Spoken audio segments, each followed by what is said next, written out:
I've been born and bred in England, in Stoke-on-Trent and Cobridge, and the older community knows me, and they will know, if you ask them, they will know, like these labels what they're putting on, like terrorist, this, that, they will know, I know terrorist. Usman Khan, a 28-year-old man from Staffordshire, is the suspect behind yesterday's London Bridge knife attack. He was an Islamic terrorist.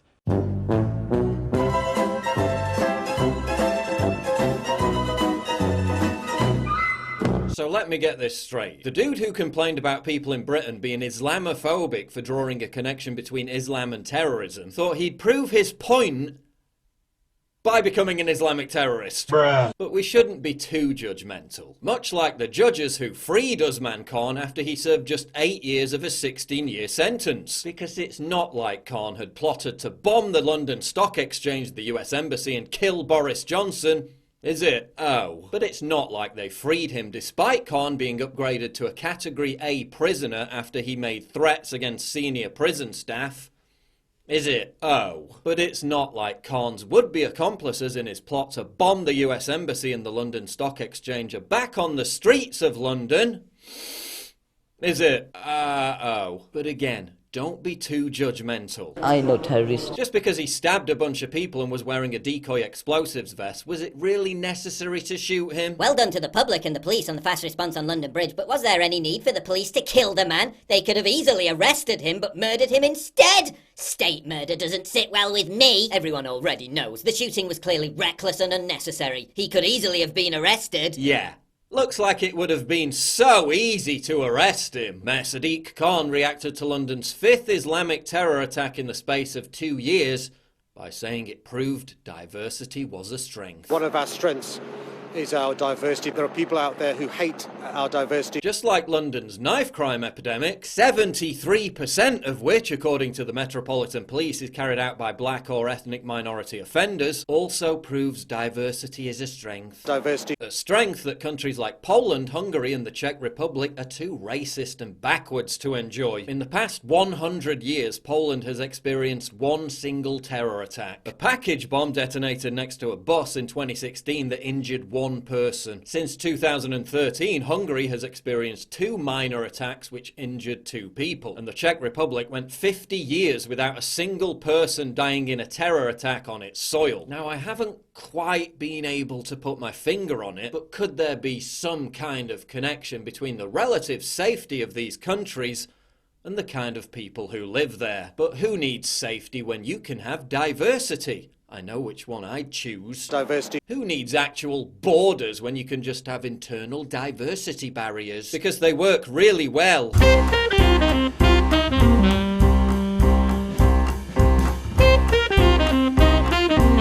Whichever European city you go to these days, Britain included, all of its public buildings and major infrastructure are positively surrounded by bollards and steel barriers. Yet at the same time, the governments of these countries have never taken a more lax attitude to the place where bollards or similar security might be more usefully deployed. That is along what we used to call a border.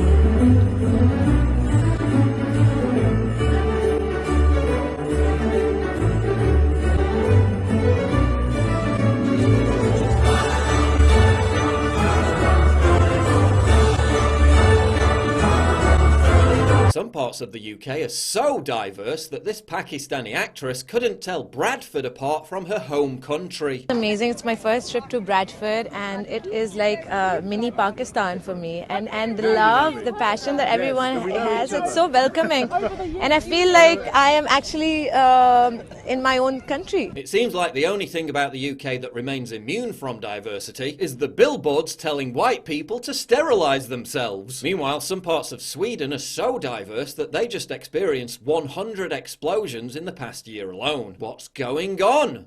Not enough diversity? The former president of the Austrian Supreme Court said that Muslim men's lack of respect for women's rights was a price worth paying for diversity. She told potential female victims of this mindset, just get over it. Nein, aber wenn der nicht straffällig wird, also wenn der niemanden umbringt, nicht stiehlt oder Drogen dealt, wenn aber hier unsere Werte nicht anerkennt, also er ist gegen die Gleichberechtigung der Frau, ja gut, das werden wir verschmerzen können, nicht? Wenn er aber arbeitet. Wir werden es verschmerzen können, vielleicht seine Tochter nicht. Das kann schon sein. Ich kann sich ja dagegen wehren. Verschmerzen. Aber ich meine, man muss da am Boden bleiben. Ne? Das ist nicht so ein Problem, dass wir sagen, ja, wir können mit dem überhaupt nicht zurechtkommen. Und es ist eine drohende Gefahr, gegen die Wieso wehren Sie den Gedanken ab, dass es Probleme gibt, die man nicht lösen kann?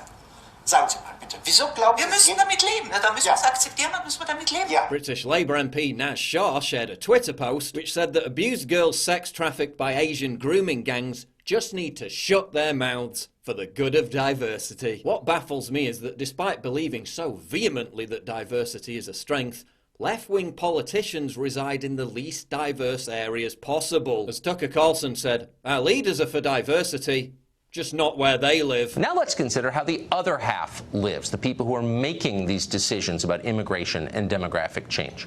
Are their neighborhoods changing like Hazleton and Storm Lake and Compton? Come on, you know the answer to that.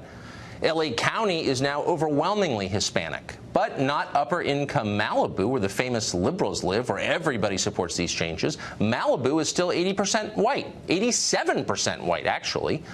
New York City, diverse place, of course, but not in Michael Bloomberg's neighborhood. His zip code is 82% white. It's less than 5% Hispanic. It's still 1985 where Michael Bloomberg lives. It probably always will be. That's the point. Same with Barack Obama's neighborhood here in Washington. That zip code is less than 8% Hispanic. Meanwhile, just across the river in the suburbs in Virginia, more Spanish-speaking every year. Obama loves that. He just doesn't want to live near it.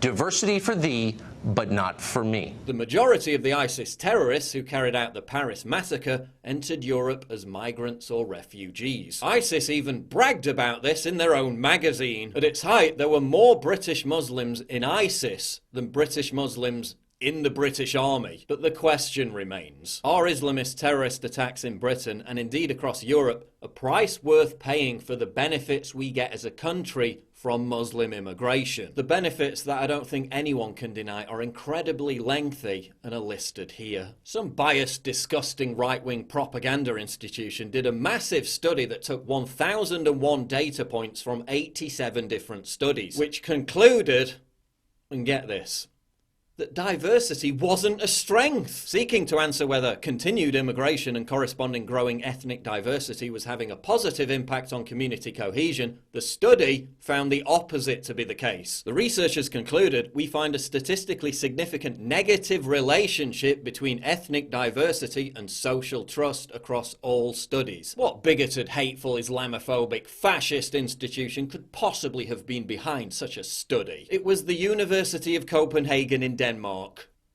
Oh. Diversity. Borders didn't stop Usman Khan. He was a supposedly integrated citizen, a son of Pakistani immigrants. Being convicted of a terrorist plot to literally blow up the US embassy didn't stop Usman Khan because of our weak prison sentencing system. What eventually stopped Usman Khan was a combination of brave citizens, fire extinguishers, and a narwhal tusk. The use of fire extinguishers and narwhal tusks will now be classified as racist and offensive weapons. I know terrorists. Moments before the attack, the terrorist was attending a conference about the rehabilitation of prisoners, and one of his victims wrote his dissertation on the overrepresentation of black and ethnic minority males in the prison system. Males like the terrorist who went on to kill him. In the days after the attack, the victim's father insisted that it was an insult to the victims to politicize the attack. A response we don't seem to hear whenever a white supremacist carries out an attack, where the reaction is always to immediately politicize it. Back in 2017, the victim's father revealed how his son, quote, loved diversity. This is all beginning to have a familiar ring to it. 19-year-old Maria Landenberger, raped and strangled to death by an Afghan migrant in Germany. Her parents responded by asking well-wishers to donate money to a migrant charity. 20-year-old Molly Tibbetts, killed by an illegal immigrant from Mexico. Her father responded by telling people not to be racist. During the 6 weeks he spent in Iowa while authorities searched for his daughter, he ate at a number of Mexican restaurants, remarking,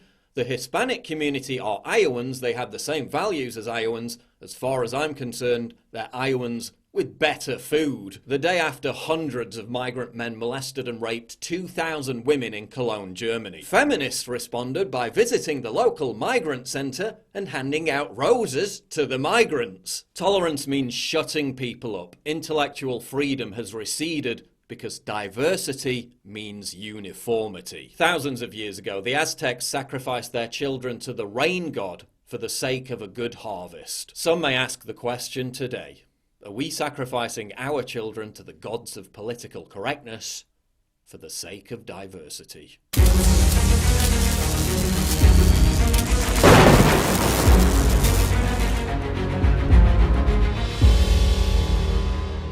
It's absolutely crucial for you to help me fight the war on free speech by supporting me via Subscribe Star, link in description, and also signing up for my free newsletter at summit.news/newsletter.